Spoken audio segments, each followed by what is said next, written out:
Hello dear students, आज हम सीखेंगे कैश फ्लो स्टेटमेंट। ये टॉपिक रह गया है एग्जामिनेशन के लिए, बहुत इंपॉर्टेंट है। इसका पूरा वेटेज 8 मार्क्स का है, लेकिन मैं ट्राई करूंगा कम से कम आपको 6 नंबर पूरे के पूरे चैप्टर में दिला दूं। वीडियो ये थोड़ी सी लंबी होगी क्योंकि मुझे इसके अंदर आपको पूरा का पूरा बेसिक समझाना है कैश फ्लो का। बेसिक समझाने के बाद मुझे आपको कैश फ्लो का फॉर्मेट जैसा आप स्क्रीन पे देख रहे हो वो पूरा कराना है। मुझे आपको अकाउंट्स बनाना सिखाना है। उसके बाद मुझे आपसे 3 से 4 क्वेश्चन डिस्कस करना है, और ये सारे क्वेश्चन डिस्कस करने के बाद एडिशनल पॉइंट सबके समझने हैं, अलग अलग ट्रीटमेंट, एक्यूमुलेटेड डेप्रिसिएशन और प्रोविजन फॉर टैक्स, आपका असेट अकाउंट, आपका इन्वेस्टमेंट अकाउंट, ये सारी चीजें अगर हम सीख लेंगे पूरा का पूरा, डिबेंचर का रिडीम, उसका इंटरेस्ट, ये सारी चीज सीख लेंगे तो पूरा का पूरा कैश फ्लो हमारा कंप्लीट हो जाएगा।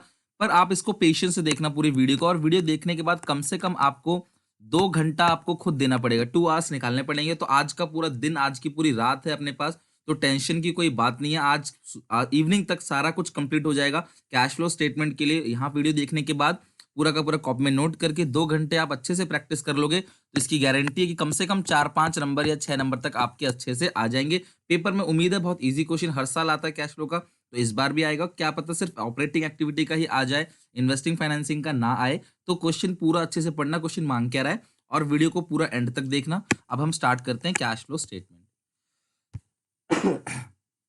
तो देखो क्लास, सबसे पहले ये आप ध्यान रखना कि जो ये कैश फ्लो स्टेटमेंट है अकाउंटिंग स्टैंडर्ड 3 के बेसिस पे बनता है। रिवाइज्ड चेंजेस हैं इसमें, इसलिए रिवाइज्ड है। अकाउंटिंग स्टैंडर्ड 3 के अकॉर्डिंग हम बनाते हैं कैश फ्लो स्टेटमेंट। अभी कैश फ्लो का मतलब क्या होता है? कैश का मतलब यहाँ पे होता है cash and cash equivalent. Cash का मतलब क्या होता है? कैश एंड कैश इक्विवेलेंट, मतलब कि कैश बैलेंस, आपका बैंक बैलेंस और आपका मार्केटेबल सिक्योरिटीज। मार्केटेबल सिक्योरिटीज क्या होता है? Short term investment. Generally investment आपको फिक्स असेट के बाद और करंट असेट से पहले मिलेगा, लेकिन ये ऐसी इन्वेस्टमेंट है जो 90 डेज के लिए की जाती है, इसीलिए हम इसको क्या बोलते हैं? शॉर्ट टर्म इन्वेस्टमेंट, यानी कि मार्केटेबल सिक्योरिटी। ये तीनों ही क्या है? कैश एंड कैश इक्विवेलेंट है। ओके, फ्लो की बात करें तो कैश का इनफ्लो मतलब पैसे का आना होता है, और कैश का आउटफ्लो मतलब पैसे का जाना। तो हम इस स्टेटमेंट के अंदर चेक करेंगे कितना कैश इन हुआ है और कितना कैश आउट हुआ है। क्लियर है यहाँ तक? तो हम सबसे पहले समझते हैं कैश इनफ्लो कब होगा? जब आप सेल करोगे, जब आपको पैसे मिलेंगे। और आउटफ्लो कब होगा? जब आप कुछ परचेज करोगे। अच्छा, 10 लाख की मशीन आपने 9 लाख में बेच दी, तो कैश का क्या होगा? इनफ्लो, क्योंकि आपने बेचा है। 10 लाख की मशीन 12 लाख में बेचोगे तो भी कैश का क्या होगा? इनफ्लो, क्योंकि सेल से होता है इनफ्लो और परचेज से होता है आउटफ्लो। एक बात का ध्यान रखना, 1 मार्क में क्वेश्चन पूछा जा सकता है आपके लिए कि अगर आपने पैसा बैंक में जमा किया या पैसा ऑफिस यूज के लिए विड्रॉ किया तो कैश का इनफ्लो होगा या आउटफ्लो। ध्यान रखना, अगर आप पैसे जमा करते हो या पैसे विड्रॉ करते हो तो इसमें कैश का नो फ्लो होता है, क्योंकि आपका बैंक बैलेंस और कैश बैलेंस सेम चीज होती है। अगर मैं अपने पैसे बैंक में जमा करा दूं या बैंक से निकालूं तो उसमें कैश का कोई चेंज नहीं आता, क्योंकि मैं यहाँ खाली कैश की बात नहीं कर रहा। कैश का मतलब ही क्या होता है? Cash and cash equivalent. Okay, अच्छा, बोनस शेयर इशू किया। बोनस शेयर अगर इशू किया तो बताओ इनफ्लो या आउटफ्लो होता है? नो फ्लो, की बोनस शेयर फ्री में इशू होते हैं। प्रपोज डिविडेंड बता दो, इनफ्लो होता है आउटफ्लो? नो फ्लो, क्योंकि प्रपोज किया है, प्रोविजन बनाया है, अभी डिविडेंड पे नहीं हुआ। हाँ, लेकिन अगर आप डिविडेंड को पे करोगे, डिविडेंड क्या होता है क्लास? शेयर होल्डर को, हम जैसे मान लो मेरी कंपनी है, तो मेरे शेयर होल्डर जिन्होंने मेरी कंपनी में पैसा लगाया है वो मालिक है, उनको प्रॉफिट का हिस्सा जो मैं बांट देता हूँ उसको बोलते हैं डिविडेंड। अगर मैं 100 रुपए कमा रहा हूँ तो मैं 80 रुपए पब्लिक को बांट देता हूँ, 20 रुपए अपने पास रख लेता हूँ ताकि फ्यूचर में ग्रोथ के काम आए, जिसको बोलते हैं रिजर्व्स एंड सरप्लस। 80 रुपए जो बांट देता हूँ that is called dividend. Okay, share holder को मिलता है क्लास डिविडेंड, और डिबेंचर होल्डर को मिलता है इंटरेस्ट। क्यों? क्योंकि डिबेंचर होल्डर लोन की तरह होते हैं तो उनको इंटरेस्ट मिलता है। ओके, तो बोनस पे no issue, propose dividend pay no issue. Dividend paid क्या होता है? कैश का आउटफ्लो होता है। आगे बात समझ। अच्छा, issue of debenture consideration other than cash, no flow. क्यों? क्योंकि डिबेंचर हमने इशू कर दिया, बदले में आपने मशीन ले ली, तो कैश का तो कोई भी मूवमेंट हुआ ही नहीं, इसीलिए यहाँ पे कोई भी फ्लो नहीं होगा। आगे बात समझ। तो ये पूरा का पूरा कैश फ्लो का बेसिक है। अब कैश फ्लो के अंदर 3 तरह की एक्टिविटी होती है। सबसे पहला होता है cash flow from operating activity, दूसरा होता है cash flow from investing activity, तीसरा होता है cash flow from financing activity. उम्मीद है आपको पूरा अच्छे से समझ आ रहा होगा। 3 एक्टिविटीज को हमें स्टडी करना है। तो सबसे पहले मैं आपको समझाता हूँ कौन सी, एक क्वेश्चन ये भी आता पेपर में कि कौन सी एक्टिविटी किस चीज का पार्ट है। तो अगर मैं किसी भी कंपनी की बैलेंस शीट की बात करूं, हालांकि ये वर्टिकल फॉर्मेट में बनता है, लेकिन मैं आपको समझाने के लिए यहाँ पे हॉरिजॉन्टल फॉर्मेट में लेता हूँ। इधर क्या आता है, एफए, इधर इन्वेस्टमेंट, इधर करंट एसेट। तो किसी भी बैलेंस शीट में एसेट साइड आपको तीन चीजें देखने को मिलेंगी, फिक्स एसेट्स, इन्वेस्टमेंट्स और करंट एसेट। और इधर आपको क्या क्या मिलेगा, आपको मिलेगा share capital, share capital, reserves and surplus, long term loan यानी कि बोरोइंग्स, ठीक है, लॉन्ग टर्म लोन या डिबेंचर, ठीक है, और लास्ट में मिलेगा करंट लायबिलिटी। और बैलेंस शीट में टोटल एसेट जो है वो टोटल लायबिलिटी के बराबर होता है। ओके, ये आपको मिलेगी किसी कंपनी की बैलेंस शीट। अब ध्यान रखना, इसके अंदर समझने वाली बात क्या है, फिक्स एसेट और इन्वेस्टमेंट, ध्यान से सुनो, फिक्स एसेट और इन्वेस्टमेंट, इन दोनों से रिलेटेड हर चीज किस एक्टिविटी का पार्ट बनेगा, इन्वेस्टिंग एक्टिविटी का पार्ट। ध्यान रखना, फिक्स एसेट्स और इन्वेस्टमेंट से रिलेटेड हर चीज इन्वेस्टिंग एक्टिविटी का पार्ट बनेगा। जैसे sale of fix asset, purchase of fix asset, sale of investment, purchase of investment. और इन्वेस्टिंग पे आपको क्या मिलता है, अगर मैं कहीं इन्वेस्ट करूंगा तो मुझे क्या मिलेगा, वहां से मुझे इंटरेस्ट मिलेगा, वहां से मुझे डिविडेंड मिलेगा। अगर मैंने किसी को लोन दिया है तो मुझे इंटरेस्ट मिलेगा, मैंने किसी कंपनी के शेयर खरीदे हैं तो मुझे डिविडेंड मिलेगा। और अगर मैंने प्रॉपर्टी में इंटरेस्ट किया है, क्लास ये पेड नहीं है, सॉरी, रिसीव, ठीक है। और अगर मैं प्रॉपर्टी में इन्वेस्ट करूंगा तो मुझे रेंट मिलेगा। तो ध्यान रखना, ये सारी चीज किसकी एक्टिविटी का पार्ट है, इन्वेस्टिंग एक्टिविटी का पार्ट, ठीक है। मैं आपको क्वेश्चन भी कराऊंगा, पूरा फॉर्मेट भी लर्न कराऊंगा, बस वीडियो एंड तक देख रहना, आपको अच्छे से उम्मीद है पूरा समझ आ रहा होगा। तो फटाफट अच्छे से स्माइल देकर पूरा का पूरा टॉपिक अच्छे से पढ़ लो। आपने 3-4 नंबर बोला, कम से कम 5 नंबर तक कवर होंगे दोस्त इसमें, ठीक है। अच्छा, ओके, फिक्स असेट्स और इन्वेस्टमेंट, इन दोनों से रिलेटेड हर चीज इन्वेस्टिंग एक्टिविटी का पार्ट बनेगा। जैसे sale of FA, purchase of FA, sale of investment, purchase of investment. इसके अलावा एक चीज और आती है, that is goodwill purchase, goodwill, patent, trademark, copyright, these are intangibles. अगर आप इनको खरीदोगे तो ये चीज भी इन्वेस्टिंग एक्टिविटी का ही पार्ट बनेगा। क्लियर है, इन्वेस्टिंग क्लियर हो गया ना। एक बात है ना, इंटरेस्ट रिसीव किस पे होता है, इन्वेस्टमेंट पे, इसीलिए ये इन्वेस्टिंग एक्टिविटी का पार्ट है। डिविडेंड रिसीव किस पे होगा, अगर मैं किसी कंपनी के शेयर खरीदूंगा तो मुझे डिविडेंड मिलेगा, तो ये इन्वेस्टिंग एक्टिविटी का पार्ट होगा। इधर शेयर कैपिटल और लोन और डिबेंचर, इन दोनों से रिलेटेड हर चीज फाइनेंसिंग एक्टिविटी का पार्ट बनता है। प्लस ध्यान रखना, फाइनेंसिंग एक्टिविटी क्या होता है, जब आप किसी कंपनी के फाइनेंस को रेज करते हो तो कंपनी उधार किससे ले सकती है, कंपनी उधार ले सकती है शेयर्स के थ्रू, कंपनी उधार ले सकती है पब्लिक से डिबेंचर के थ्रू, और कंपनी क्या ले सकती है, लोन। तो इन तीनों सिचुएशन में अगर शेयर कंपनी इशू करेगी तो पब्लिक से पैसा मिलेगा, जैसे आपने इशू ऑफ शेयर चैप्टर में पढ़ा हुआ है। पब्लिक को डिबेंचर इशू करेगी तो पैसा मिलेगा, आपने एंट्री भी करी होगी bank to share application, bank to debenture application, पैसा आता है। अगर लोन लेंगे तो bank to bank loan, loan लेने से भी पैसा आएगा। तो जब भी हम शेयर, डिबेंचर और लोन, इन तीनों से रिलेटेड हर चीज डालेंगे तो कौन सी एक्टिविटी में डालेंगे, फाइनेंसिंग एक्टिविटी। ये करने के बाद फॉर्मेट बहुत ईजी हो जाएगा आपके लिए, इसीलिए पहले मैं आपको ये करा रहा हूँ। टाइम लगेगा, वीडियो लंबी बनेगी, बट मुझे कराना आपको कैश फ्लो अच्छे से है, ताकि आपके मार्क्स इस बार के बोर्ड के एग्जामिनेशन में एटलीस्ट इतना तो आ ही जाएगी, 4-5 नंबर आपके कवर हो जाए। अच्छा, तो शेयर को इशू करना प्लस होता है क्योंकि उससे पैसा आएगा, डिबेंचर इशू करना प्लस होता है क्योंकि उससे पैसा आएगा, लोन लेना प्लस होता है क्योंकि उससे पैसा आएगा। क्लियर है क्लास, इन तीनों से पैसा आता है, जबकि लोन लौटाओगे तो पैसा जाएगा, ये भी फाइनेंसिंग एक्टिविटी का पार्ट होगा। डिबेंचर रिडीम करोगे तो भी पैसा जाएगा, ये भी फाइनेंसिंग एक्टिविटी का पार्ट होगा। और शेयर्स, अगर प्रेफरेंस शेयर्स है तो रिडीम हो जाएंगे, तो वो शेयर्स का पैसा जो है चला जाएगा।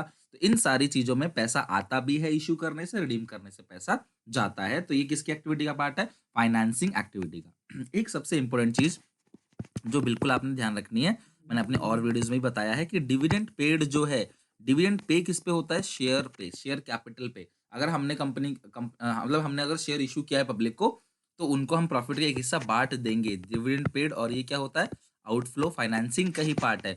अच्छा, अगर मैंने लोन लिया है तो मुझे क्या देना पड़ेगा, इंटरेस्ट पेड, चाहे डिबेंचर पे हो चाहे लोन पे, तो ये भी क्या है, आउटफ्लो। अगर आप थोड़ा सा कंपैरिजन देखो, अच्छे से देखना क्लास, यहाँ पे डिविडेंड पेड फाइनेंसिंग का है, डिविडेंड रिसीव इन्वेस्टमेंट का है। क्यों मिलेगा, इन्वेस्टमेंट पे देंगे, फाइनेंसिंग पे मिलेगा, प्लस देंगे तो माइनस। सिमिलरली इंटरेस्ट अगर रिसीव करते हैं तो प्लस होगा, इन्वेस्टिंग में इंटरेस्ट पेड करेंगे तो माइनस होगा। किसके अंदर माइनस होगा, फाइनेंसिंग एक्टिविटी के अंदर। और जो इन दोनों एक्टिविटी के अंदर नहीं आता, इन्वेस्टिंग और फाइनेंसिंग, जो इन दोनों एक्टिविटी में नहीं आता है, वो सारा का सारा कहाँ जाएगा, ऑपरेटिंग एक्टिविटी के अंदर। क्लियर है? तो मैंने आपको यहाँ बताया कैश फ्लो की बिल्कुल बेसिक बेसिक चीजें, बारीकी से मैंने आपको समझा दिया कैश फ्लो चीज है क्या। अब हम बात करते हैं कैश फ्लो के पूरे फॉर्मेट की। आप वीडियो अगर देख रहे हो अभी तो पूरा का पूरा अच्छे से एंड तक देखना, और मैं आपसे ये बोलूंगा कि कैश फ्लो का जो फॉर्मेट है दोस्त, कैश फ्लो का जो फॉर्मेट है प्लीज याद कर लेना। मैं आपको बार बार बोल रहा हूँ, हड़बड़ी मत करना, जल्दीबाजी बिल्कुल नहीं करना है। कैश फ्लो स्टेटमेंट को आराम से 2-2.5 घंटे देकर पढ़ लो, क्योंकि ये आपको नंबर भी देगा। जल्दीबाजी में अगर आप 1 नंबर लेके आओगे तो अच्छे से कर लोगे, फॉर्मेट अच्छे से याद कर लोगे तो एटलीस्ट आपको 4 नंबर मिल जाएंगे। फॉर्मेट मैंने बहुत ही छोटा रखा है, क्योंकि बुक में फॉर्मेट 2 पेज का दे रखा है, यहाँ मैंने 1 पेज के अंदर बहुत ही सिंपल सा फॉर्मेट बना दिया है। तो सबसे पहले मैं आपको चेक कराऊंगा इन्वेस्टिंग एक्टिविटी का और फाइनेंसिंग एक्टिविटी का। ठीक है, देखो कॉपी में लिख के यही फॉर्मेट आप याद करना, बिल्कुल अप्रोप्रिएट फॉर्मेट है। तो यहाँ पे है cash flow from investing activity. तो इन्वेस्टिंग एक्टिविटी के अंदर क्या बोला मैंने, सेल ऑफ एफए आता है, और सेल ऑफ एफए हो चाहे इन्वेस्टमेंट हो, ये क्या होगा, प्लस होगा। परचेज ऑफ एफए इन्वेस्टमेंट क्या होगा, माइनस होगा। इंटरेस्ट रिसीव होगा या रेंट रिसीव होगा या डिविडेंड रिसीव होगा तो ये क्या होगा, प्लस। जबकि एक एक्स्ट्रा पॉइंट इसके अंदर है गुडविल परचेज पेटेंट परचेज, यानी गुडविल पेटेंट दोनों इंटेंजिबल है, ट्रेडमार्क ऑफ कॉपीराइट भी होता है अगर वो परचेज किया है। परचेज किया है मतलब क्या है, पहले 5 था अब 8 हो गया, पहले 3 था अब 5 हो गया। तो अगर हम परचेज करेंगे तो हमें हमारा कैश जो है वो जाएगा, आउटफ्लो होगा, तो इसीलिए ये भी क्या होगा, माइनस होगा। फिर इसका आंसर जो आएगा वो आएगा नेट कैश फ्लो फ्रॉम, अगर आंसर प्लस में आया तो क्या लिखते हैं दोस्त, फ्रॉम, और आंसर माइनस में आया तो क्या लिखते हैं, यूज्ड इन इन्वेस्टिंग एक्टिविटी। तो ये तो हो गया इन्वेस्टिंग एक्टिविटी, और सब बच्चों का इन्वेस्टिंग एक्टिविटी का आंसर जो है वो ठीक भी आ जाता है, गलती होती है ऑपरेटिंग के अंदर।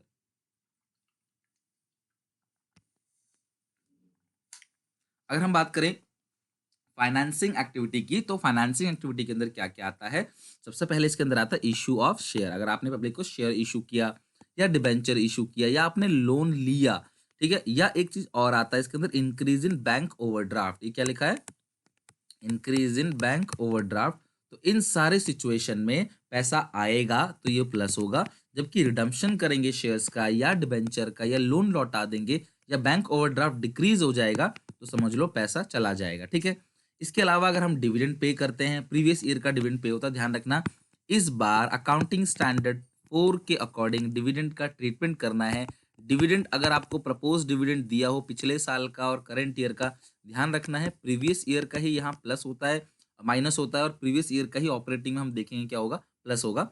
तो डिविडेंड पेड हो गया, इंटरेस्ट पेड हो गया, ये सब क्या होता है, माइनस, क्योंकि इससे पैसा हमारा बाहर चला जाता है। तो ये एक चीज प्लस है, दो चीज माइनस। जैसे शेयर कैपिटल पहले 5 लाख था, 8 लाख हो गया, यानी कि शेयर क्या किया आपने, इशू कर दिया। कितना इशू हो गया, 3 लाख। तो इशू से पैसा आता है तो प्लस कर दोगे कितना, 3 लाख। ओके, तो ये पूरा का पूरा ध्यान रखना। इन्वेस्टिंग हो गया आपका, फाइनेंसिंग का फॉर्मेट हो गया। इसके बाद हम सीखते हैं ऑपरेटिंग। अब ऑपरेटिंग का फॉर्मेट आप याद कैसे करोगे, थोड़ा सा बड़ा है तो मैं आपको ट्रिक बताता हूँ कैसे याद करना। अब ऑपरेटिंग के फॉर्मेट को 3 पोर्शन में बांट देना, ये है फर्स्ट पोर्शन, ये है सेकंड पोर्शन, और ये है थर्ड पोर्शन। 3 पोर्शन में बांट के याद करोगे तो बहुत इजीली याद होगा।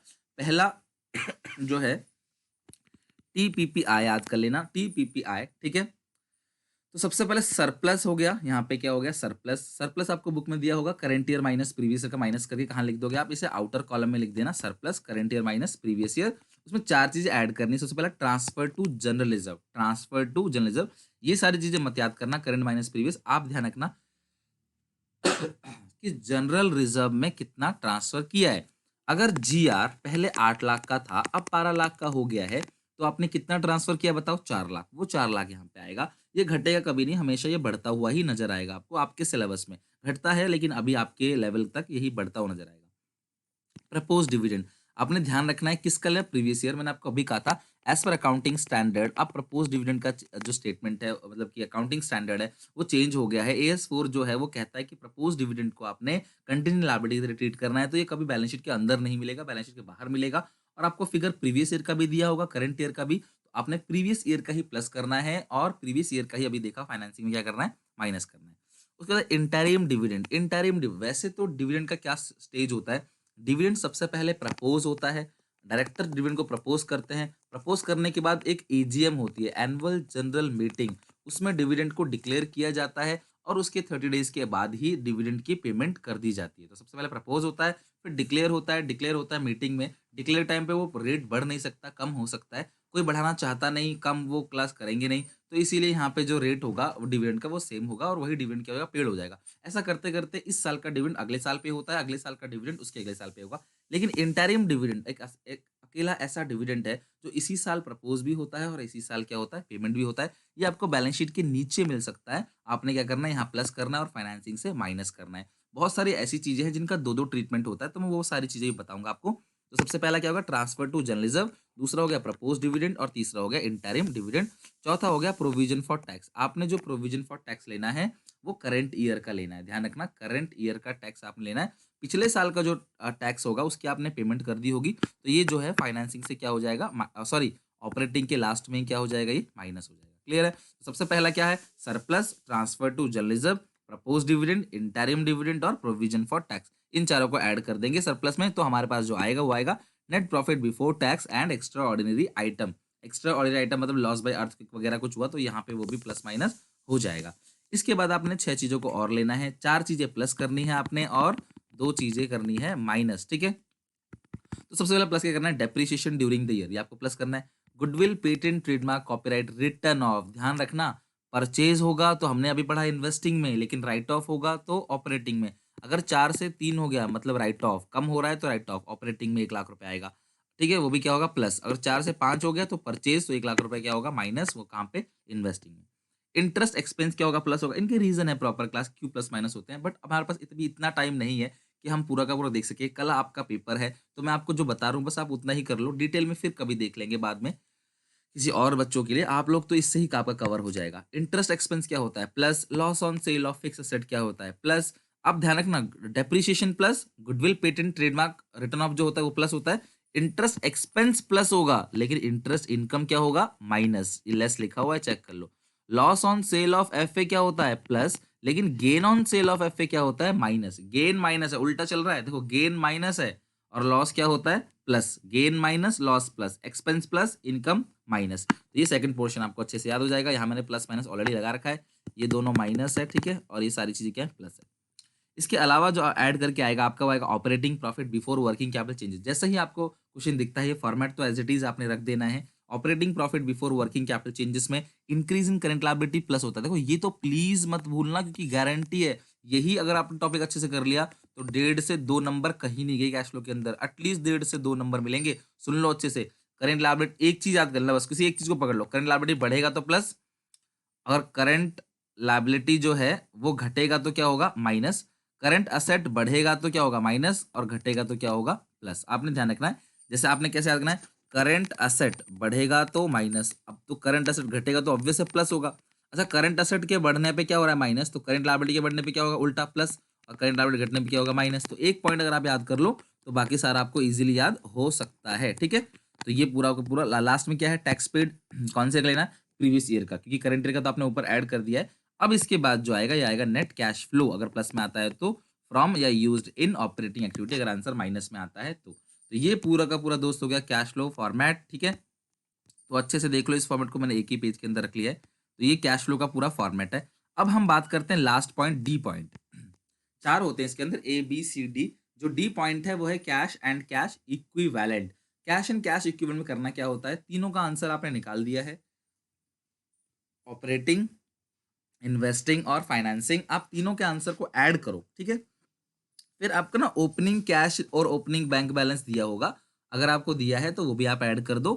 तो और अगर आपको ओपनिंग मार्केटेबल सिक्योरिटी दिया है, ध्यान रखना ये करंट असेट के अंदर दिया होगा, तो आपने वो भी ऐड कर देना है। सबको ऐड करने के बाद जो आएगा वो आएगा क्लोजिंग कैश, सॉरी जो अमाउंट यहाँ पे आएगा वो किसके सम के बराबर होगा, क्लोजिंग कैश या बैंक के, या क्लोजिंग मार्केटेबल सिक्योरिटी, दोनों के सम के बराबर होगा। देखना अच्छे से बात को, ए प्लस बी प्लस सी अगर 4 है, ओपनिंग कैश 1 है, तो ऑब्वियस है वो क्लोजिंग कैश क्या होगा, 5 होगा। अगर ये 5 है क्लोजिंग कैश तो ये आपका क्वेश्चन ठीक है, अगर नहीं तो यहाँ पे कुछ मिस्टेक है, ओके। अच्छा, इसके बाद देखो, अगर आपको मार्केटेबल सिक्योरिटी दिया होगा तो ओपनिंग कैश यहाँ पे लिख दोगे प्लस ओपनिंग मार्केट सिक्योरिटी, अब आंसर 6 होगा। यहाँ पे क्लोजिंग कैश 5 होगा और क्लोजिंग मार्केटेबल सिक्योरिटी 1, यानी कि यहाँ पे 6 होगा। अगर ये 6 होगा तो आप समझ लो आपका क्वेश्चन जो है वो ठीक है। कैश एंड कैश इक्विवेलेंट हो गया अच्छे से, तो ये पूरा फॉर्मेट हो गया। अब इसके अंदर कुछ चीजें ऐसी हैं जिनका ट्रीटमेंट दो दो जगह पे होता है, या तो ऑपरेटिंग इन्वेस्टिंग में होगा या ऑपरेटिंग फाइनेंसिंग के अंदर होगा। तो ये जो दो ट्रीटमेंट है कौन कौन से, सबसे पहला ध्यान रखना, इंपॉर्टेंट पॉइंट्स बता रहा हूँ, एडिशनल पॉइंट। डिविडेंड पेड अगर आपको नीचे मिल जाता है, सुनना अच्छे से, लिख लेना कॉपी पे, डिविडेंड पेड अगर आपको मिल जाता है नीचे, तो जाहिर सी बात है उसका प्रपोज भी किया होगा। विदाउट प्रपोज किए डिविडेंड की पेमेंट नहीं हो सकती, इसीलिए इसे फाइनेंसिंग में क्या करना है, माइनस, और ऑपरेटिंग में करना है प्लस। मैं आपको चेक कराता हूँ यहाँ पे फॉर्मेट के अंदर। देखो प्रपोज डिविडेंड, देखो ऑपरेटिंग में प्लस हुआ, यहाँ पे सबसे ऊपर ऑपरेटिंग में, और यहाँ पे सबसे लास्ट में ये डिविडेंड पेड क्या हो गया है, माइनस हो गया है, किसके अंदर, फाइनेंसिंग एक्टिविटी के अंदर। एक चीज मैं बता दूं आपको, फाइनेंसिंग में इसको ऊपर नीचे कर सकते हो आप, इन्वेस्टिंग में भी इसको ऊपर नीचे कर सकते हो, ऑपरेटिंग में जो ये पोर्शन है ना क्लास, ये वाला पोर्शन, इसको आप ऊपर नीचे कर लेना, सरप्लस तो सबसे ऊपर होगा, बाकी इन चारों को आप ऊपर नीचे कर सकते हो। और यहाँ पे जो है इन सबको इसके अंदर ऊपर नीचे कर सकते हो, लेकिन ये प्रॉफिट बिफोर टैक्स से ऊपर नहीं होना चाहिए और वर्किंग कैपिटल के अंदर नहीं होना चाहिए, और ये सारी चीजें यहाँ पे आप ऊपर नीचे कर सकते हो। टैक्स पेड सबसे लास्ट आएगा। तो आपको समझ में आया ना कि पोजीशन फिक्स नहीं है, आप ऊपर नीचे कर सकते हो, लेकिन इस छह को इस छह के अंदर ही, ये चार इसके अंदर ही, और ऊपर के चार उसके अंदर ही। इन्वेस्टिंग फाइनेंसिंग में आप कुछ भी करो, कोई प्रॉब्लम नहीं है, ठीक है। इंटरेस्ट पेड अगर लिखा हुआ है, अगर इंटरेस्ट पेड लिखा हुआ है तो ये भी फाइनेंसिंग से माइनस होगा और ऑपरेटिंग में प्लस होगा, दो दो जगह जाता है। ये सब आपको एडिशनल पॉइंट मिलेगा, कोई भी बैलेंस शीट के अंदर नहीं मिलेगा।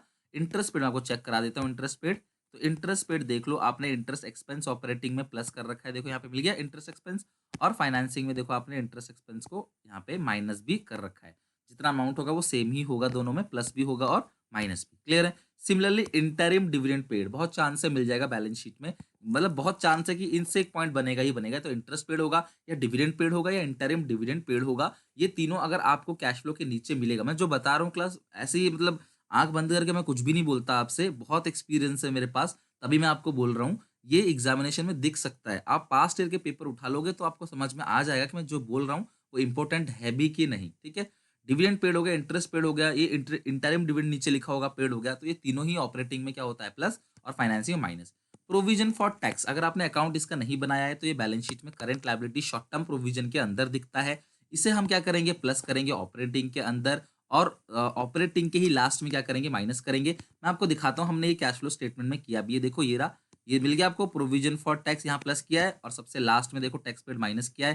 करंट ईयर का प्लस होता है, जबकि प्रीवियस ईयर का क्या होता है, माइनस। आप चेक करो, करंट ईयर का प्लस है और प्रीवियस ईयर का क्या है, माइनस है। करंट ईयर का प्लस, प्रीवियस ईयर का माइनस।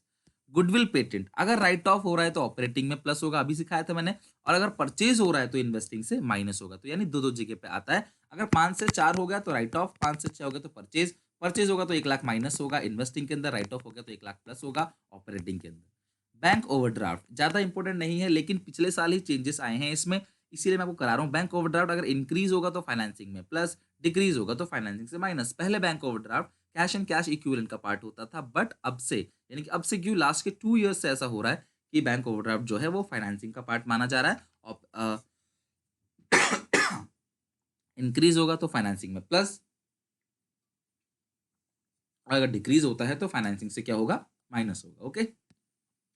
बहुत इंपॉर्टेंट है प्रपोज डिविडेंड, अगर प्रपोज डिविडेंड आपको दिया होगा, अकाउंटिंग स्टैंडर्ड 4 का ट्रीटमेंट करना है, ऑपरेटिंग में प्लस करना है प्रीवियस ईयर का, और प्रीवियस ईयर का ही क्या करना है आपने, माइनस करना है। पुराने बुक्स अगर आप लोग पढ़ रहे हो, पुराने क्वेश्चन के सॉल्यूशन होंगे तो उसमें करंट ईयर का प्लस कर रखा होगा, प्रीवियस ईयर का माइनस। तो अगर लेटेस्ट बुक से पढ़ोगे तो आपको पता पड़ेगा कि प्रीवियस ईयर का ही प्लस करना है और प्रीवियस ईयर का ही माइनस करना है। प्रपोज डिविडेंड एग्जामिनेशन में पॉइंट आ सकता है, क्लियर है। तो ये सारी चीजें हो गई आपके स्पेशल ट्रीटमेंट, इनको भी आप कॉपी में लिख लोगे। अभी मैं आपको पहले पूरा फॉर्मेट अच्छे से समझाऊंगा, पूरा टॉपिक अच्छे से समझाऊंगा, फिर हम चलेंगे क्वेश्चनों पे, और एक क्वेश्चन करके भी देखेंगे और बाकी सारे क्वेश्चन को हम लोग डिस्कस कर लेंगे। उम्मीद है उतने क्वेश्चन अगर आप बना लोगे अच्छे से, बार बार प्रैक्टिस कर लोगे, तो कैश फ्लो में 5-6 नंबर आपके कहीं नहीं जाएंगे। देखो 1 मार्क का एक ये भी क्वेश्चन आता है कि कौन सी चीज कौन सी एक्टिविटी का पार्ट होता है, तो ध्यान रखना, मैं जो भी चीज मैंने आपको ये कैश फ्लो फॉर्मेट के अंदर बताया है वो सारा एक मैन्युफैक्चरिंग फर्म के लिए बताया है। किसके लिए बताया है, मैन्युफैक्चरिंग या रिटेल फर्म के लिए, यानी कि जो नॉन फाइनेंशियल है, जो नॉन फाइनेंशियल है। लेकिन अगर फाइनेंशियल के लिए पूछा जाए तो लोन लेना, लोन देना, फिर एक बात सोचो, ऑपरेटिंग का मतलब क्या होता है, जो आपका मेन काम है। अगर मैं एक टीचर हूं तो मेरा मेन काम क्या है, पढ़ाई करके पढ़ाना, मतलब पढ़ा के पैसे जनरेट करना।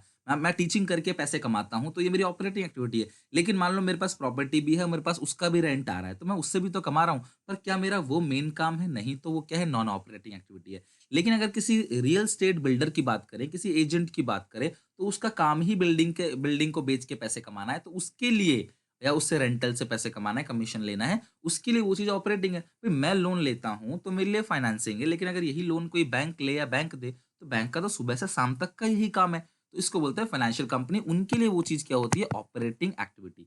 समझ रहे हो बात को? उनके लिए क्या होगा? ऑपरेटिंग एक्टिविटी होगा। ठीक है?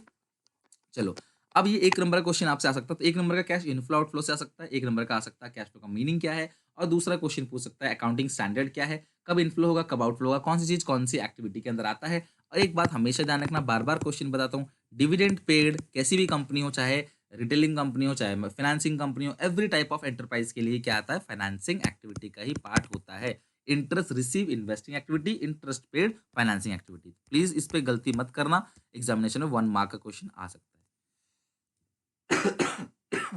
चलो, अब समझते हैं इसको।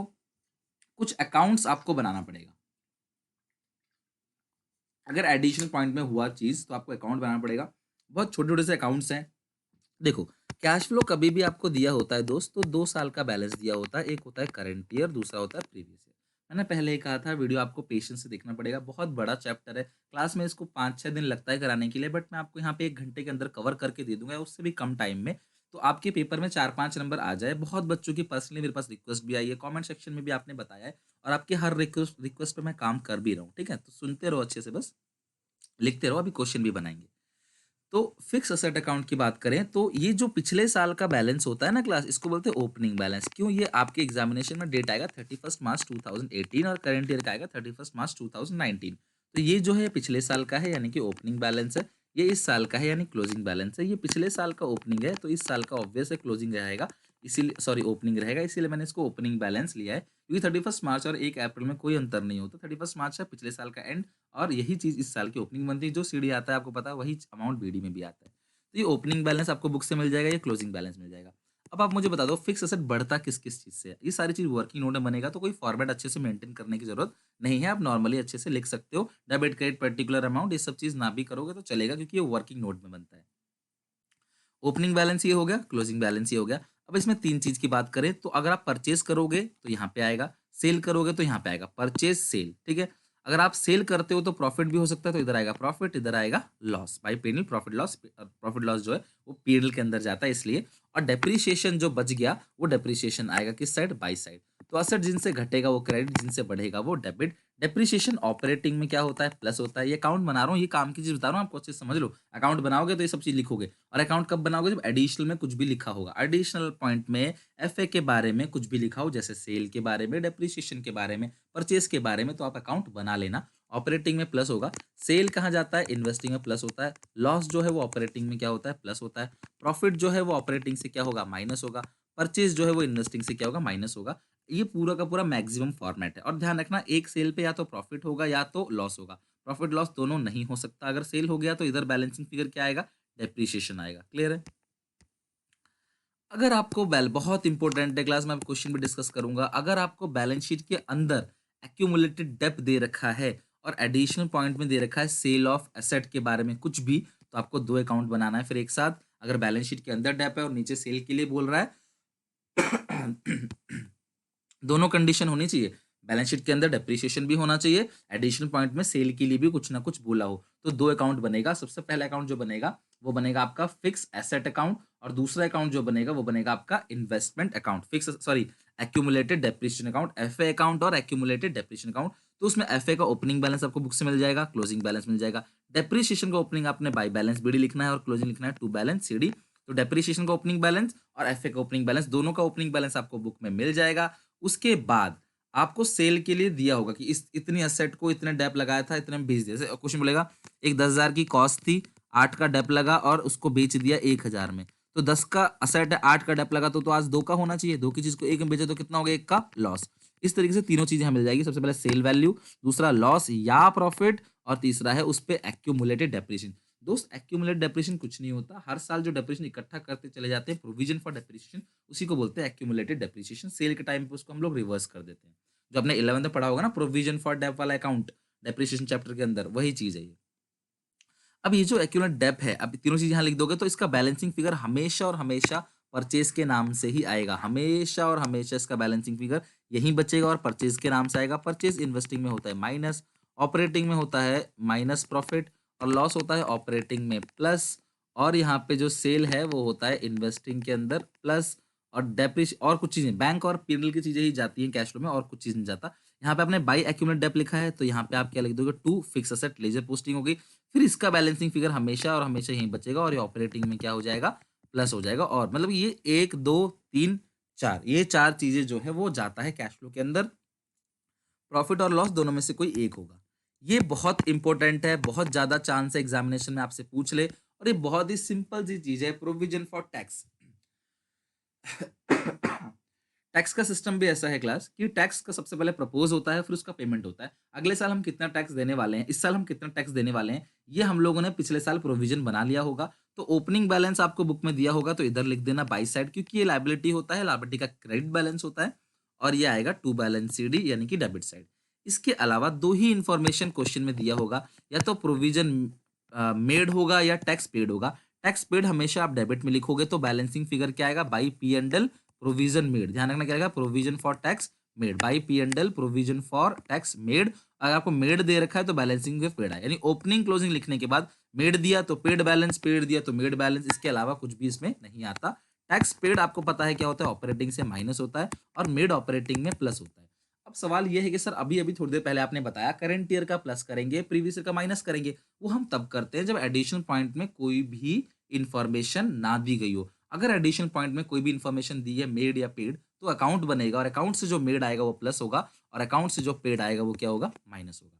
ये हो गया प्रोविजन फॉर टैक्स। इसके अलावा अगर आप इन्वेस्टमेंट अकाउंट आता है एग्जामिनेशन में, तो ध्यान रखना जो एफए का फॉर्मेट है, जो एफए का फॉर्मेट है वो सेम टू सेम इन्वेस्टमेंट का फॉर्मेट है। अंतर सिर्फ इतना है कि इन्वेस्टमेंट पे डेप नहीं लगता, डेप हटा दो, डेप काट के बना लेना, खुद ही बना लेना कॉपी में फॉर्मेट। अभी इन्वेस्टमेंट अकाउंट वीडियो पॉज कर बना लो, इन्वेस्टमेंट अकाउंट लाइन खींच के, ओपनिंग क्लोजिंग सेल परचेज और आपका प्रॉफिट और लॉस। क्लियर है? तो मैंने आपको पूरा का पूरा फॉर्मेट यहाँ पे रिवीजन करा दिया है, कंप्लीट रिवीजन हो चुका है अच्छे से। तो अब हम क्या करेंगे, अब हम बनाएंगे क्वेश्चंस को। तो मेरे साथ साथ क्वेश्चन एनालिसिस पे आ जाओ और क्वेश्चन बनाना यहाँ पे कर दो स्टार्ट। ठीक है? तो मैं एक क्वेश्चन आपको दिखाता, पहले मैं आपको क्वेश्चन दिखाता हूँ कि मैक्सिमम एग्जामिनेशन में कौन कौन से पॉइंट्स कवर होंगे, फिर हम उसमें से किसी एक क्वेश्चन को बनाएंगे और बाकी दो क्वेश्चन को डिस्कस कर लेंगे। उम्मीद करता हूँ इतना हो जाएगा तो काफी कुछ आपका कवर हो जाएगा। ज्यादा टाइम नहीं है, मैं कई सारी वीडियो नहीं बना पा रहा, इसलिए मैं एक ही वीडियो के अंदर आपको पूरा का पूरा कंप्लीट इन्फॉर्मेशन दे रहा हूँ। ठीक है?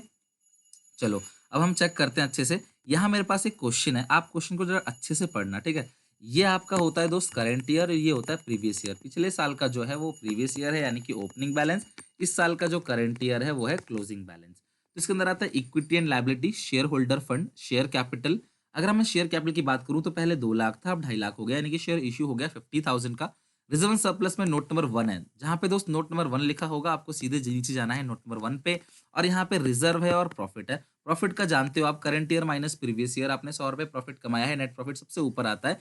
अगर हम बात करें जर्नलिज्म की, तो जर्नलिज्म में पहले कितना था 50, अब कितना हो गया 60। ये थोड़ा सा एनालिसिस करना सीखो मेरी तरह, ताकि आप एग्जामिनेशन में कर सको।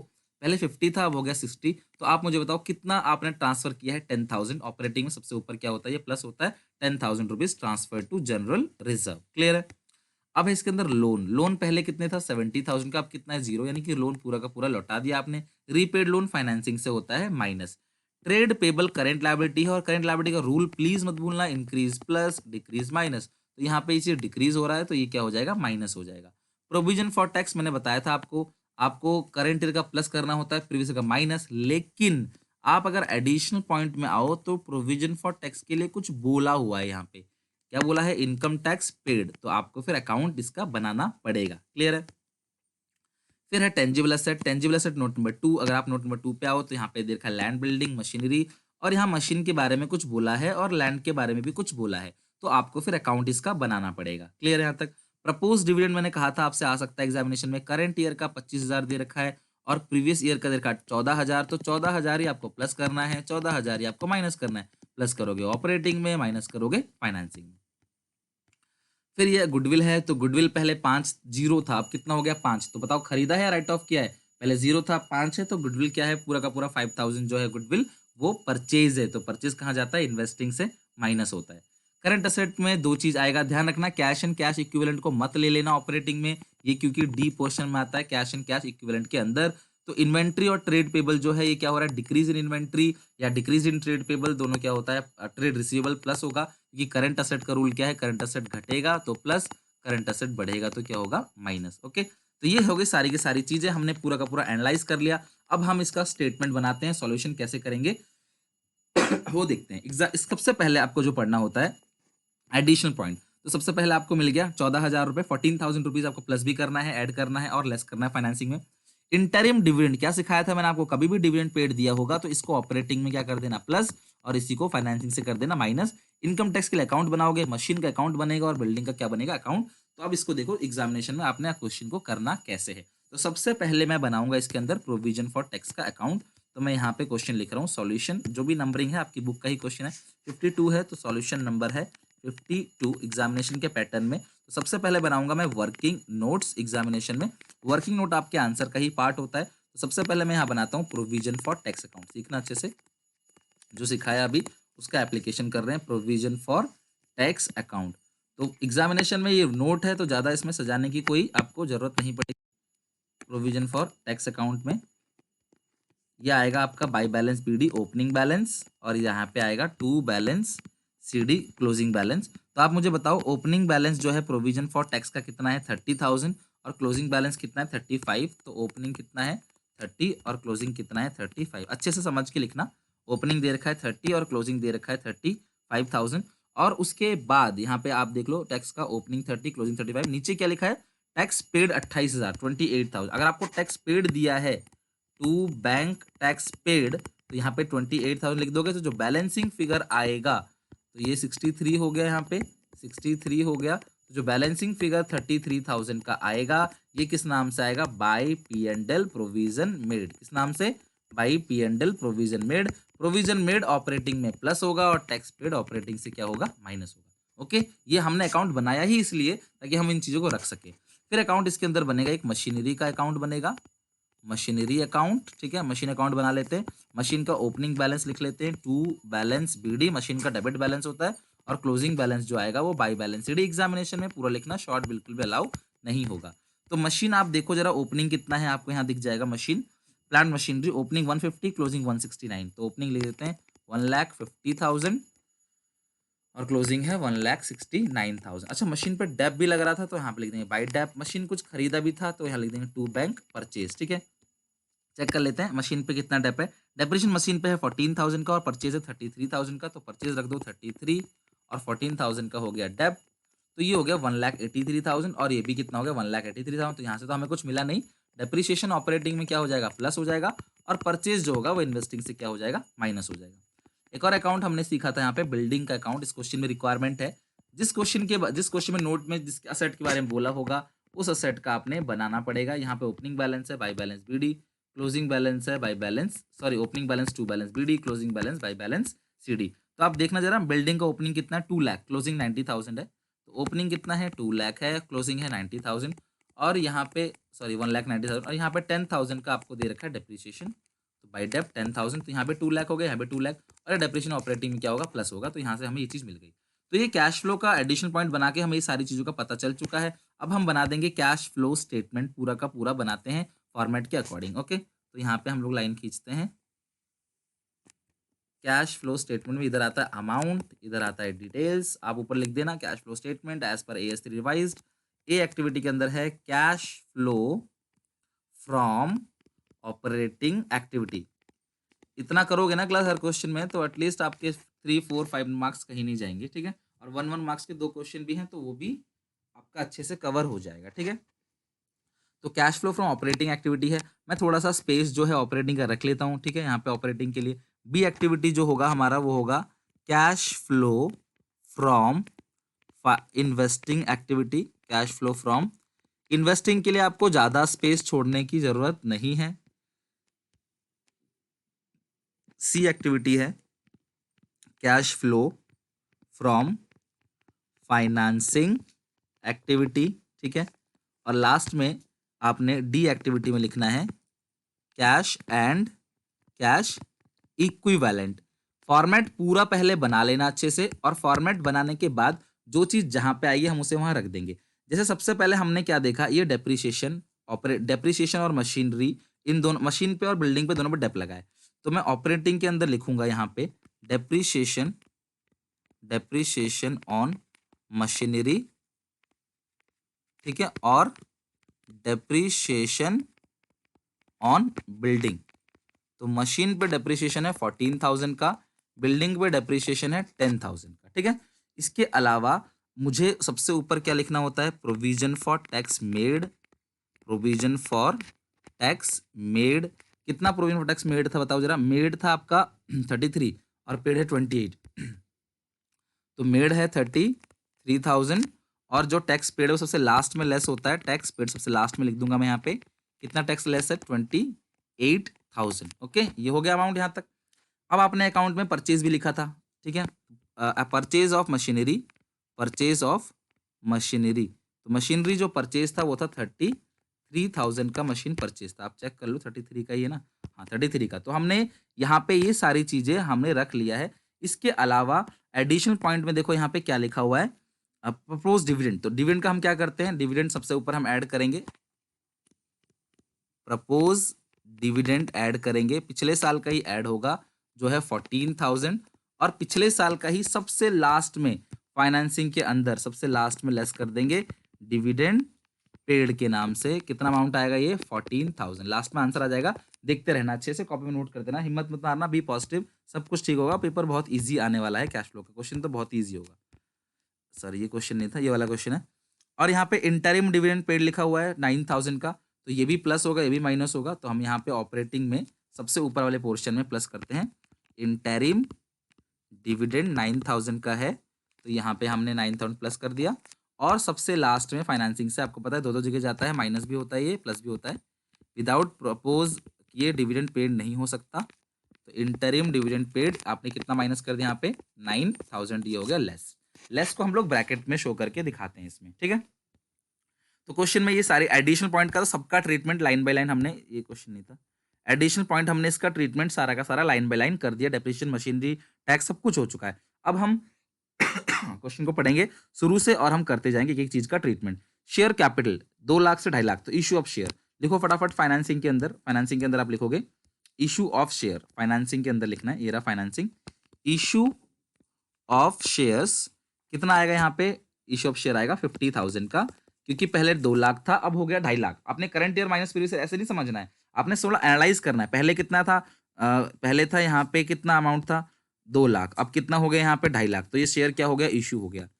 नेट प्रॉफिट के लिए note number 1, transfer to reserve था 10,000, नेट प्रॉफिट था कुल 100 रुपए का। तो सबसे ऊपर हम लिखेंगे ट्रांसफर टू जनरल रिजर्व, सबसे पहले नेट प्रॉफिट लिखेंगे। नेट प्रॉफिट जो आउटर कॉलम में आएगा 100 रुपए का कुल, और ट्रांसफर टू जनरल रिजर्व जो है यहाँ पे, ट्रांसफर टू जनरल रिजर्व था वो कितने का था 10,000 का था transfer to general reserve. Clear है यहाँ तक, ये भी लिख लिया। अब उसके बाद क्या था, लोन। लोन क्या था 70 से 0, तो लोन रीपेड, लोन क्या हो गया रीपेड हो गया। तो लोन रीपेड कहाँ पे आता है, फाइनेंसिंग के अंदर आता है, रीपेड लोन। रीपेड लोन, कितना लोन लौटा दिया है आपने, लोन लौटा दिया है आपने 70,000, पैसा जाएगा तो हमने कर दिया इसको माइनस, ठीक है। जो चीज जिस एक्टिविटी का पार्ट है, तभी तो आपको पहले फॉर्मेट सिखाया मैंने। आप आधा अधूरा भी करके आओगे ना, थोड़ा बहुत भी, पर प्रैक्टिस जरूर कर लेना 2 घंटे तक वीडियो के बाद। अच्छा, लोन हो गया, लोन के बाद है ट्रेड पेबल। तो करंट लायबिलिटी ट्रीटमेंट क्या होगा कि अगर डिक्रीज होगा तो माइनस, इंक्रीज होगा तो प्लस। तो यहाँ पे 150 से ये हो गया 1,35,200, तो 14,800 से ये क्या हो गया, डिक्रीज हो गया। तो ट्रेड पेबल जो है वो ऑपरेटिंग के अंदर आता है सबसे लास्ट वाले पोर्शन में। तो decrease in trade payable, decrease in trade payable ये होगा आपका 14,800 माइनस में डिक्रीज होता है, तो हम इसको माइनस में लिखते हैं। उसके बाद क्या है, शॉर्ट टर्म प्रोविजन, इसका हम अकाउंट बना चुके हैं, आप कुछ मत करना। टेंजिबल एसेट का अकाउंट बना चुके हैं, आप कुछ नहीं करना। गुडविल जो है परचेज, तो इन्वेस्टिंग या इन्वेस्टिंग के अंदर आएगा, तो इन्वेस्टिंग के अंदर लिख दो परचेज गुडविल 5,000। परचेज गुडविल कितना अमाउंट है 5,000, जो है वो क्या हो जाएगा माइनस हो जाएगा। परचेज गुडविल 5,000 हो गया। उसके बाद है इसके अंदर परचेज गुडविल के बाद और देख लेते हैं क्या है, इन्वेंट्री। अच्छा बस यही खत्म है, अब क्वेश्चन खत्म हो गया आपका। इन्वेंट्री ट्रेड रिसीवेबल दोनों ही क्या हो रहा है, डिक्रीज हो रहा है, तो ये क्या होगा प्लस होगा। Decrease in inventory, decrease in trade payable, sorry trade receivable. तो यहाँ पे डिक्रीज इन इन्वेंट्री यहाँ पे ऐड है, जबकि ये क्या था लेस, यहाँ पे ऐड लिख देना। डिक्रीज इन इन्वेंट्री और डिक्रीज इन ट्रेड रिसीवेबल। तो ये इन्वेंट्री जो डिक्रीज हो गया, 1 लाख से 74 हो गया था, तो ये 26,000 से डिक्रीज हो गया, तो प्लस कर देना आप इसको। और ये हो गया 26 से, और ये 80 से कितना हो गया, 64,200 हो गया। तो ये जो डिक्रीज हुआ है 15,800 से हो गया। 80,000 था, फिर हो गया कितने का, 64,200। तो 15,800 से डिक्रीज हुआ है, तो यहाँ प्लस कर देना 15,800, ऑपरेटिंग में 15,800। क्लियर है। तो ये हमने सारा, और कैश एंड कैश इक्विवेलेंट बता दूं आपको ये हम लेते नहीं कैश एंड कैश इक्विवेलेंट, क्योंकि वो लास्ट का पोर्शन है। तो ये पूरा का पूरा हमारा यहाँ पे कंप्लीट हो गया कैश फ्लो स्टेटमेंट का क्वेश्चन। अब हम इसको टैली करेंगे, और टैली किस तरीके से किया था वो देख लो, आंसर किस तरीके से आता है। आप ये ऐड कर दोगे 33,000, एक बार फटाफट ऐड कर लेते हैं। 33,000 है ये, 33,000 में ऐड करना है 14,000, 14,000 में ऐड करना है 9,000, 9 में ऐड करना है 10, तो ये आएगा 66,000 रुपीज। आप इसे ऐड करके लिखोगे 66,100। ठीक है, ध्यान रखना, इसको ऐड करके आपने कितना लिखना है, 66,100। मैं यहाँ पे हाईलाइट कर देता हूँ इसको, 66,100। और ये जो आएगा इसको हम लोग क्या बोलते हैं, net profit before tax and extra ordinary items. ठीक है, और ये सारा ऐड लिख देना यहाँ पे बस। ठीक है, अब यहाँ पे भी आप ऐड लिख देना, और इनको ऐड करके कितना आएगा, अभी इन दोनों को ऐड मत करना, पूरा ले लेना है। अब ये वाला जो अमाउंट है दोनों पूरा कितना आएगा, 24,000 प्लस 66,100 हो गया ये आपका, और 24,000 ये हो गया, तो ये 90,100। और ये जो आएगा इसको क्या बोलते हैं, इसको बोलते हैं ऑपरेटिंग प्रॉफिट, जैसा फॉर्मेट में लिखवाया था ना मैंने आपको, बिफोर वर्किंग कैपिटल चेंजेस, यानी कि करंट एसेट करंट लायबिलिटी से पहले। फिर आपको इसको लेना है, तो ये 26,000 प्लस का है, 15,800 प्लस का है, माइनस है 28,000, और ये माइनस है 14,800, तो ये आएगा नेगेटिव का 1,000। ठीक है, तो ये आ गया 89,100, और ये आंसर हो गया। तो आप लिखोगे, आंसर प्लस में आ रहा है, तो net cash flow from operating activities, net cash flow from operating activity. अब इन्वेस्टिंग की बात करें तो इसमें सिर्फ दो ही चीजें हैं, 38,000 नेगेटिव का फिगर आ गया, ये तो आसान रहता है। आप लिख सकते हो net cash used in, net cash used in investing activity, क्योंकि ये माइनस में आ रहा है, तो net cash used in investing activity. और फाइनेंसिंग का भी इसी तरीके से कर लोगे आप, 50,000 प्लस है, और बाकी सारा ये माइनस है, लाइक 70,000 माइनस है, 14,000 भी माइनस है, और यहाँ 9,000 माइनस है, तो ये 43,000 आ रहा है, माइनस का 43, नेगेटिव 43। तो हम लिखेंगे net cash used in financing activity, क्योंकि माइनस में आ रहा है। लास्ट में ए प्लस बी प्लस सी, हमें तीनों को ऐड करना है। ठीक है, तो यहाँ पे 43,000 नेगेटिव का है, 89,100 पॉजिटिव का है, और 38 भी नेगेटिव का है, 38 भी नेगेटिव का है। तो ए प्लस बी प्लस सी आ रहा है 8,100, ए प्लस बी प्लस सी जो आ रहा है 8,000 आ रहा है 100, और यहाँ पे लिख देते हैं ए प्लस बी प्लस सी 80,100। हम इसमें ओपनिंग कैश ऐड करेंगे, आप देख लो ओपनिंग कैश दिया है 500, तो क्लोजिंग कैश होगा 8600, और ये अगर क्लोजिंग कैश के बराबर है तो यानी कि ये क्वेश्चन बिल्कुल ठीक है। मैं आपको चेक करा देता हूँ, आप देख लो, आंसर भी चेक कर सकते हो। यहाँ पे आपका देखो ए प्लस बी प्लस सी में आपने ओपनिंग कैश 500 ऐड किया, तो ये क्लोजिंग कैश कितना गया 8600, यानी क्वेश्चन आपका ठीक है। नहीं भी गलत होगा, अगर गलत भी हुआ, नहीं सही हुआ, तो घबराना मत, क्वेश्चन को छोड़ देना वहीं पे ही जहां तक किया है, दोबारा कोई क्वेश्चन करने नहीं बैठोगे आप, टाइम की बहुत कमी होती है कोई दूसरा क्वेश्चन निपटाना। ठीक है, तो ये मैंने मोस्टली एडिशनल पॉइंट कवर कर दिए, लेकिन इसके अलावा कुछ और एडिशनल पॉइंट हो सकते हैं जो मैंने आगे क्वेश्चनों में दिखाया है, आप इस चीज को चेक करो। जैसे इंटरिम डिविडेंड, एक और क्वेश्चन है, ये भी आप बनाओगे, मैं क्वेश्चन आपको पूरा दिखा देता हूँ यहाँ पे। ये क्वेश्चन ये रहा कंप्लीट क्वेश्चन, आपके पास बुक हो तो उसमें 47 नंबर का क्वेश्चन है, टी एस अग्रवाल की बुक से। तो ये पूरा क्वेश्चन आप देख सकते हो, स्क्रीनशॉट लेके इसे बना सकते हो क्वेश्चनों को, जितने बता रहा हूँ उससे बाहर पेपर नहीं जाएगा, टेंशन मत लो। ये पूरा का पूरा आंसर के साथ ये स्क्रीनशॉट ले लो आप ठीक है, तो इसके एडिशनल पॉइंट में देखो डिविडेंड पेड लिखा है, ऑपरेटिंग में प्लस हो जाएगा, और फाइनेंसिंग से क्या हो जाएगा माइनस। डिबेंचर इंटरेस्ट पेड है 27,000 का, तो ऑपरेटिंग में प्लस हो जाएगा, फाइनेंसिंग से क्या हो जाएगा माइनस।